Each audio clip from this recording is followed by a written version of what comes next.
Ang lihim na natuklasan ni Admiral Byrd sa Antarctica. Bago tayo magsimula, huwag mo kalimutang i-like at i-subscribe ang ating channel para marami pa tayo maibahaging kakaibang kwento. Umpisahan natin. Ang hindi malilimutang misyon ni Admiral Byrd. Taong 1947, isang Amerikanong admiral na nagngangalang Richard E. Byrd ang pinamunuan ng isang ekspedisyon na pinakamalamig at pinakamahiwagang lugar sa mundo, ang Antarctica. Ang misyon ay tinawag na Operation High Jump, isang ambisyosong programa ng US Navy para pag-aralan ng yelo, subukan ng mga sasakyang pang-militar at tuklasin kung anong kayamanan ng maaari nasa ilalim ng nagyayelong lupain. Ngunit ayon sa ilang mga lumabas na dokumento at personal na journal ni Admiral Byrd, may isang natuklasan siyang hindi inaasahan. Isang misteryosong mundo na nakatago sa ilalim ng Antarctica. Ang hiwagang natuklasan sa ilalim ng yelo. Habang lumilipad sakay ng kanyang eroplano, may isang kakaibang pangyayari na naganap. Ayon sa kanyang journal, biglang nagbago ang paligid.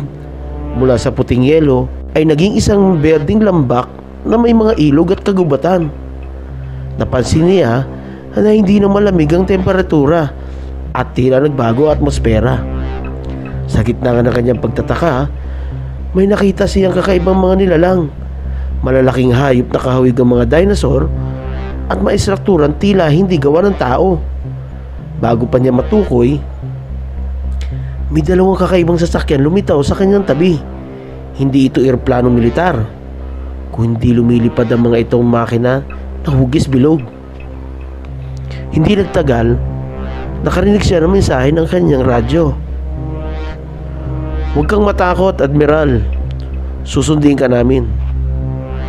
At sa isang iglap, napagtanto niyang hindi lang siya basta nagpunta sa isang kakaibang lugar. May mga tila nilalang na mas matataas ang antas ng teknolohiya kaysa sa kanyang sangkatawan. Ang lihim na kaalaman. Dinala ni Admiral Byrd sa isang siyudad na maliwanag at puno ng teknolohiyang hindi pa niya nakikita noon. Doon niya nakilala ang isang nilalang na tinatawag nila bilang Master. Isang matandang may kakaibang anyo, ngunit may malaking kantong karunungan. Ayon sa kanya, matagal na silang naninirahan sa ilalim ng Antarctica at binabantayan nila ang mundo mula sa matitinding pagkasira.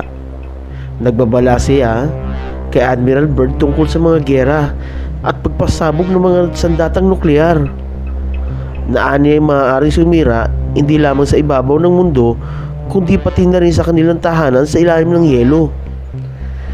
Sinabihan siyang ipagbigay alam sa kanyang gobyerno ang tungkol sa mensaheng ito na dapat magtulungan ng mga tao upang maiwasan ang isang malaking sakuna. Matapos ang kanilang pag-uusap, ibinalik siya sa kanyang eroplano at sa isang iglap, bumalik ang paligid ng malamig na Antarctica. Tila isang panaginip ang lahat. Ngunit nang tingnan niya ang kanyang relo, lumipas na ang ilang oras na hindi niya namamalayan ang pagtatapos ng misyon at pagbabawal ng katotohanan. Pagbalik niya sa US, agad siyang tinawag ng mga matataas na opisyal ng militar. Ikinwento niya ang kanyang nakita, ngunit agad siyang pinatahimik. Ayon sa isang teorya, ang kanyang journal ay lihim na tinago ng gobyerno at siya mismo ay inutusan na huwag na magsalita tungkol sa kanyang karanasan. Ngunit sa kanyang mga panayam, may mga pahiwatig na siyang iniwan na may isang malaking lihim sa ilalim ng Antarctica na hindi na natuklasan ng mundo. Hanggang ngayon, nananatili itong misteryo. Totoo nga bang may ibang nilalang sa ilalim ng yelo? O isa lang itong alamat? Ano sa tingin nyo? Totoo kaya natuklasan ni Admiral Byrd? O isa lamang itong katang-isip? I-comment nyo sa baba ang inyong opinion. Maraming salamat sa panonood. Huwag kalimutang mag-like at mag-subscribe Isang malaking tulong ito para makagawa pa tayo ng marami pang kwento. Kaya tara na! Salamat!